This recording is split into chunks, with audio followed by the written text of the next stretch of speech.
ग्रामीणों ने उप जिलाधिकारी जमुनाहा को प्रार्थना पत्र देकर खाद्यान्न कम वितरण करने का लगाया आरोप।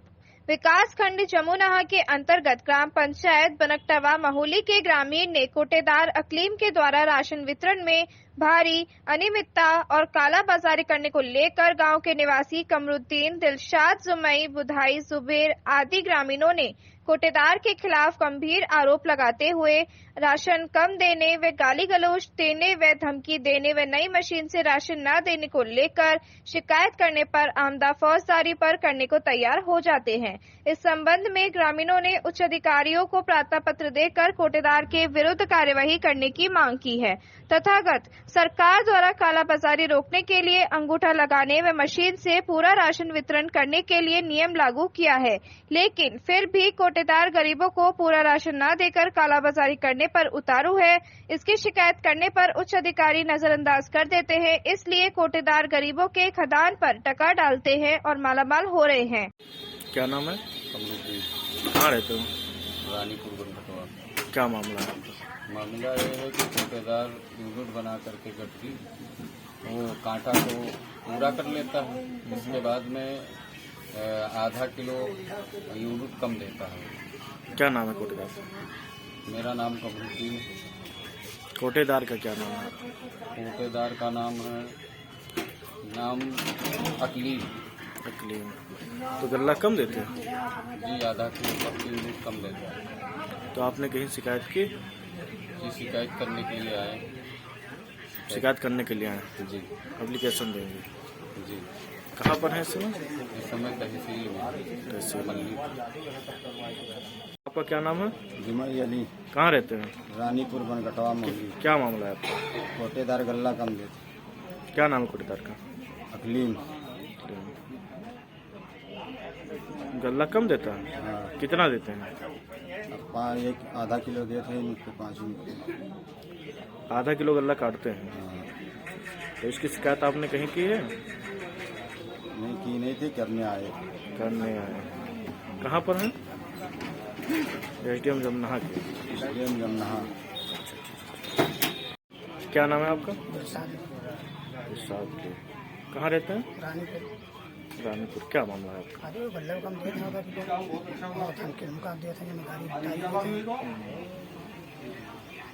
कितना कम देते हैं? आधा किलो कम देते हैं। तो इसकी शिकायत आपने कहीं की है?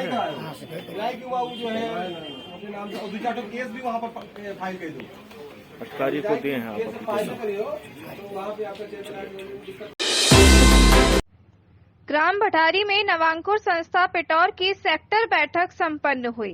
ग्राम भटारी में नवांकुर संस्था पिटौर की सेक्टर बैठक संपन्न हुई, जिसमें 100% मतदान के लिए प्रस्फुटन समितियों के अध्यक्ष एवं सचिवों को 100% मतदान को लेकर चर्चा की गई और शासन द्वारा चलाई गई महत्वाकांक्षी योजना के बारे में अवगत कराया गया एवं समितियों के दस्तावेजों के बारे में भी जानकारी दी गई और ग्राम भटारी में 100% मतदान के लिए सबको प्रेरित किया गया और गांव में मतदाता जागरूकता की रैली निकाली गई, जिसमें उपस्थित सरपंच श्री रामपाल सिंह जी, सचिव श्री उत्तम तिवारी जी, बीएलओ श्री लाल बहादुर सिंह जी, सहायक सचिव रूपा दुबे जी, प्रस्फुटन समिति अध्यक्ष राजन यादव, आंगनवाड़ी कार्यकर्ता एवं गांव के सभी लोग उपस्थित रहे।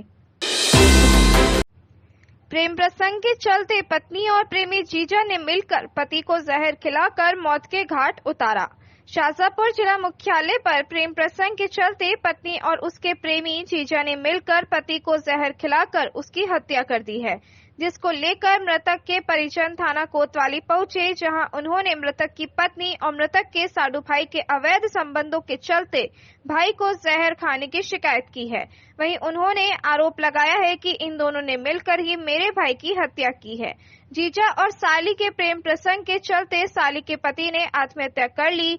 मृतक दिनेश के भाई मेहरबान ने मीडिया से बात करते हुए बताया कि मृतक दिनेश की पत्नी और उनके साडू का कई बार फोन आया कि इन्हें यहां से ले जाओ वरना मैं इनको जान से मार दूंगी। उन्होंने बताया कि आपसी विवाद तो हर घर में चलते हैं, इसलिए उस पर उन्होंने ज्यादा जोर नहीं दिया, लेकिन जैसे ही दिनेश ने जहर खाया उसे तुरंत मृतक की पत्नी, मृतक का साडू भाई उपचार के लिए इंदौर के अस्पताल में ले गए।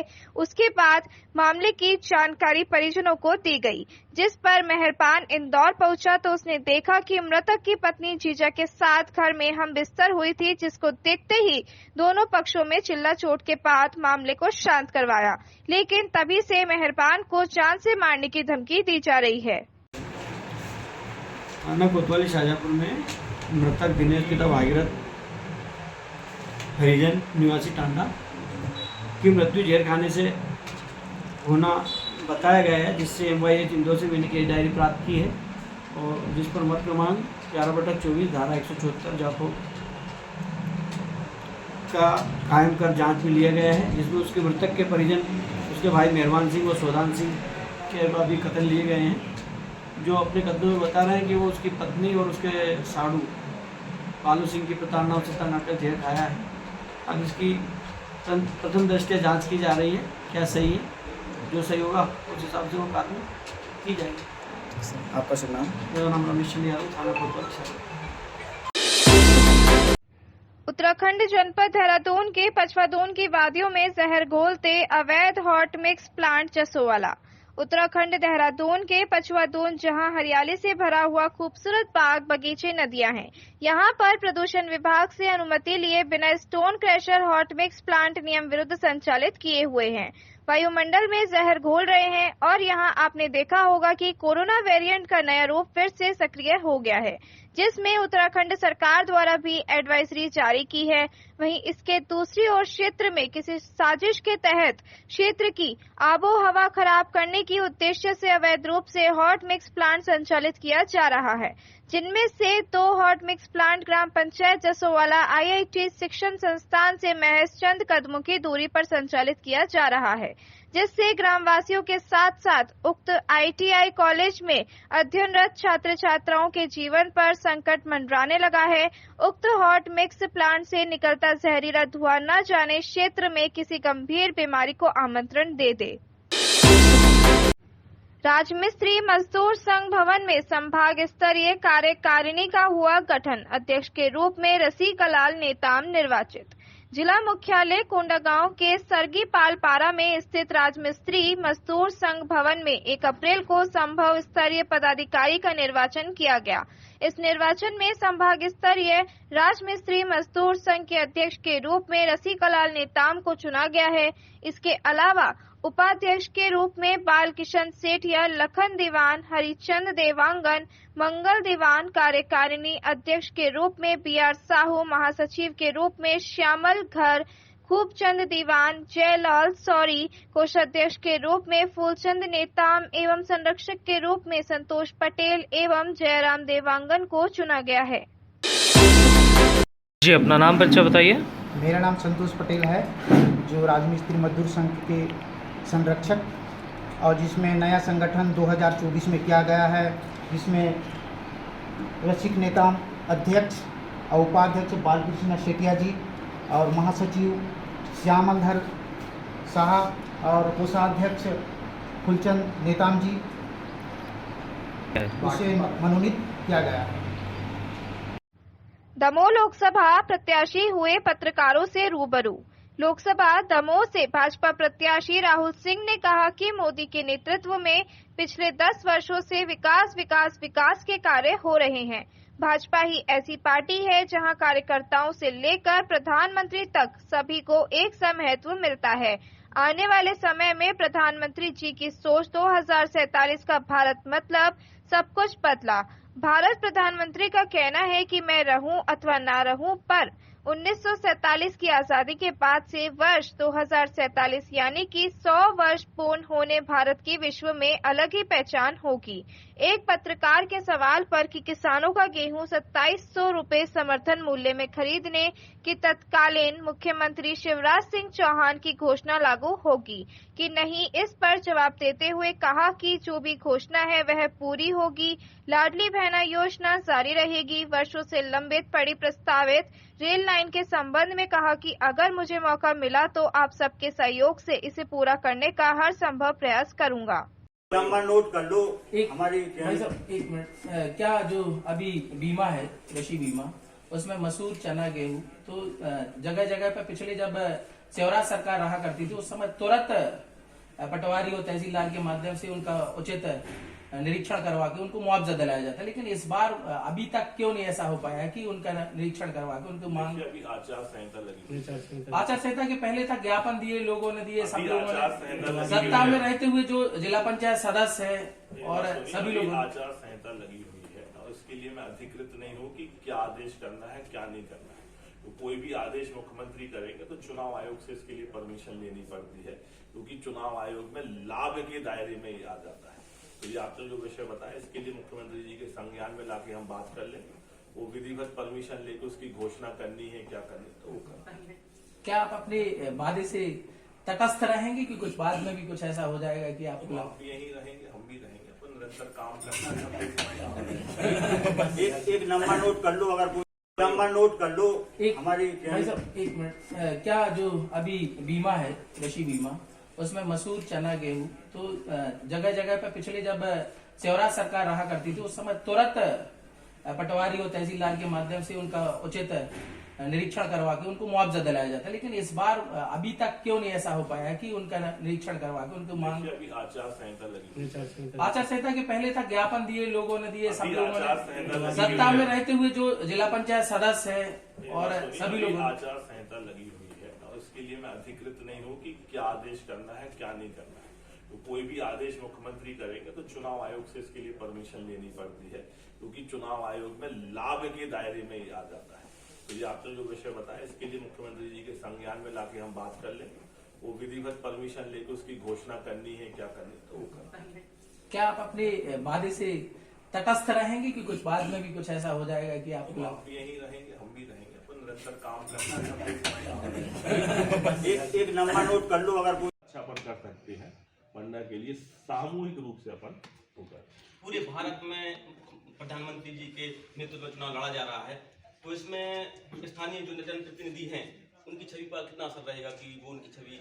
देखिए अभी मैंने आपसे बोला 10 मिनट कि 10 वर्ष पहले जब भारत का प्रधानमंत्री विदेश जाता था इस मुद्रा में रहता था। अब जब भारत का प्रधानमंत्री जाता है तो इस मुद्रा में रहता है। और इटली, अमेरिका, फ्रांस कहीं भी चले जाओ केवल एक ही बात चलती है, मोदी मोदी मोदी। विश्व स्तर पे ग्लोबल लीडर के रूप में माननीय मोदी जी आए। मोदी जी हमारे नेता हैं, उनके नाम से ही इलेक्शन लड़ा जा रहा है। और पिछले 10 वर्षों में जो निरंतर विकास के कार्य हुए हैं मोदी जी के नेतृत्व में, उनको लेकर और मध्य प्रदेश सरकार के 20 वर्षों में जो काम हुए हैं, एक छोटा सा उदाहरण देता हूं मैं आपको कि अभी जितनी लाइट जाती है इस पूरे मध्य प्रदेश में 20 वर्ष पहले उतनी लाइट आया करती थी। आज किसी इंटीरियर के गांव में यदि कोई महिला या बच्चा कोई बीमार हो जाए तो रोडों की व्यवस्था ये थी कि जब तक वो बंडा पहुंचते थे जब तक वो मृत्यु हो जाती थी। लेकिन सरकार ने 108 एम्बुलेंस चलाई, तत्काल फोन लगा वो एम्बुलेंस वहां पहुंच जाती, पेशेंट को लाके अस्पताल में भर्ती कर देती। आपका वो पूरा क्षेत्र जहाँ कलम घूम रहे थे लोग बताते कि पूरा डकैती का इलाका था, लोग डाके डालते थे, पुलिस पहुंच नहीं पाती थी। और आपको चौराहे पर डायल 100 की गाड़ी खड़ी मिलेगी। देखिए ये जो इलेक्शन है ये राष्ट्र मुद्दे पे हो रहा है। भारत को राष्ट्र निर्माण के लिए काम किए जाने के विषय पे ये मुद्दा है। और मोदी जी के नेतृत्व पे निरंतर देश में और विदेश में, आप आज अमेरिका चले जाओ, ऑस्ट्रेलिया चले जाओ, इटली चले जाओ, कहीं पे भी चले जाओ, आज से 10 वर्ष पहले ये स्थिति थी कि जब भारत का प्रधानमंत्री विदेश जाता था तो क्या स्थिति रहती थी। और आज हमारे जो नेता है आदरणीय मोदी जी जब विदेश जाते हैं तो एक ही नारा गुंजायमान होता है, मोदी मोदी मोदी। उसका कारण ये है कि जब मोदी जी अमेरिका जाते हैं और वहाँ पे भारत माता की जय बोलते हैं तो उनको पता रहता है कि 125 करोड़ के देशवासी जो है उनका स्नेह और आशीर्वाद है। तो 2047 में भारत कैसा होगा, उस समय के रेलवे स्टेशन कैसे होंगे, एयरपोर्ट्स कैसे होंगे, विद्यालय विश्वविद्यालय कैसे होंगे, क्या नाम से उस समय का युवा कैसा सोचेगा। इस रोड मैप को तैयार करने के लिए ये पूरा इलेक्शन लड़ा जा रहा है। मोदी जी का कहना कि आज से 25 वर्ष बाद मैं नहीं रहूंगा, पर भारत कैसा रहेगा। इसी इलेक्शन में हम लोगों ने चुनाव घोषणा का जो पत्र बन रहा है उसमें हम लोगों ने अलग अलग स्तर पर जाके लोगों से के विचार लिए। शिक्षा क्षेत्र रेवती के प्राथमिक विद्यालय पासवान बस्ती में प्रधानाचार्य द्वारा बच्चों के लिए नहीं खोले जाते हैं शौचालय।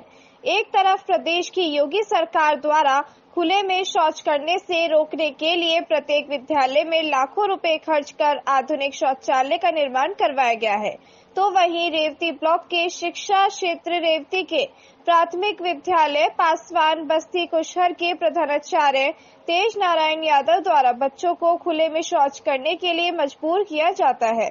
बताते चले कि इस विद्यालय पर प्रदेश की सरकार द्वारा दिव्यांग शौचालय सहित कुल 3 शौचालय का निर्माण करवाया गया है, जिसमें लाखों रुपए खर्च कर पानी की सुविधा हेतु समरसेबुल की भी व्यवस्था की गई है। लेकिन इस विद्यालय के प्रधानाचार्य तेज नारायण यादव द्वारा सरकार द्वारा बनवाया गया इस शौचालय का धज्जियां उड़ा दिया गया है।